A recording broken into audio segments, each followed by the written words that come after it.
নমস্কাৰ। আজি আপোনালোকক ক'বলৈ লৈছোঁ জীৱনত কেতিয়াও লক্ষ্য প্ৰাপ্তিক জীৱনৰ লক্ষ্য নকৰিব। শুনি নিশ্চয় আপোনালোকৰ আচহুৱা লাগিছে, কাৰণ জীৱনত যদি লক্ষ্য নাথাকে আমি কি কৰিম? লক্ষ্য প্ৰাপ্তি যদি আমাৰ লক্ষ্য নহয় আমি কি কৰিম? হয়, সকলোৰে লক্ষ্য থাকে। যেনেকৈ শিক্ষাৰ্থীৰ লক্ষ্য থাকে ভাল ৰিজাল্ট কৰাৰ, এজন ব্যৱসায়ীৰ লক্ষ্য থাকে বছৰটোত ভাল ব্যৱসায় কৰা, এজন শৰীৰ চৰ্চাবিদৰ লক্ষ্য থাকে শৰীৰটো সুন্দৰ সুঠাম কৰি তোলা। সকলোৰে তেনেকুৱা লক্ষ্য থাকে।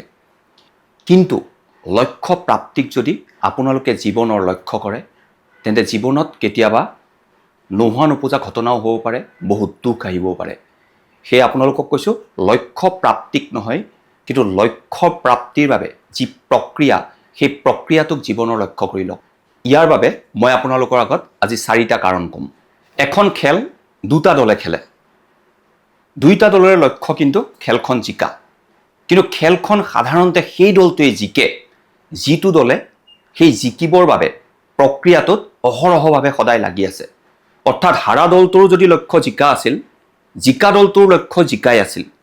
লক্ষ্য প্ৰাপ্তি দুইটাৰে লক্ষ্যই আছিল, কিন্তু হাৰা দলটোৱে প্ৰক্ৰিয়াটোৰ সৈতে লাগিব নোৱাৰিলে, জিকা দলটোৱে সেই প্ৰক্ৰিয়াটোৰ সৈতে অহৰহ লাগি থাকিল।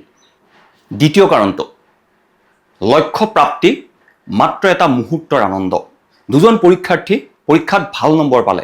এজনে কেৱল মুখস্থ বিদ্যাৰ জৰিয়তে ভাল নম্বৰ পালে, আৰু আনজনে বছৰজোৰা সেই প্ৰক্ৰিয়াটোৰ সৈতে লাগি লাগি সমস্ত জ্ঞানখিনি আহৰণ কৰি তেওঁ ভাল নম্বৰ পালে। দুইজনে ভাল ৰিজাল্ট কৰিলে, কিন্তু ভৱিষ্যত জীৱনত ব্যৱহাৰিক ক্ষেত্ৰত যিজনে প্ৰক্ৰিয়াটোৰ সৈতে লাগি ভাল ফল লাভ কৰিছিল তেওঁৰে সদায় দাম বেছি থাকিব। 3 নম্বৰ কাৰণটো, লক্ষ্য প্ৰাপ্তিৰ পিছত দৌৰি থাকিলে সুখ শান্তি সকলো হেৰায়। সকলো পৰীক্ষাৰ্থীয়ে পৰীক্ষাত ভাল হ'বলৈকে পৰীক্ষা দিয়ে, তাৰ ভিতৰত বহুতো কিন্তু বিফল হয়।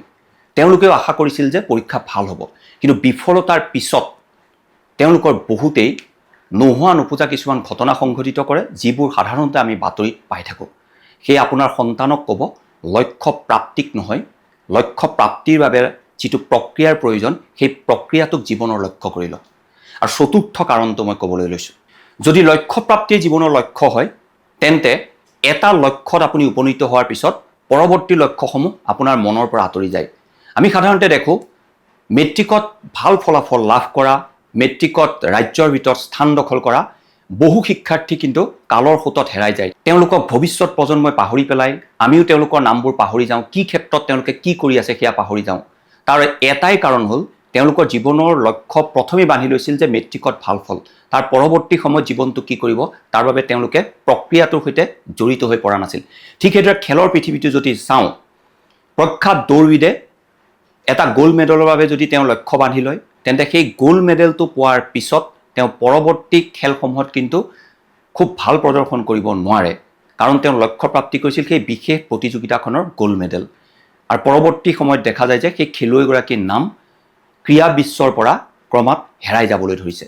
গতিকে আপোনাৰ সন্তানক আজিয়েই কওক, জীৱনত লক্ষ্য প্ৰাপ্তিক কেতিয়াও লক্ষ্য কৰি ল'ব নালাগে। লক্ষ্য প্ৰাপ্তিৰ বাবে যি প্ৰক্ৰিয়া, সেই প্ৰক্ৰিয়াটোতে অহৰহ লাগি থাকিব লাগে। ধন্যবাদ।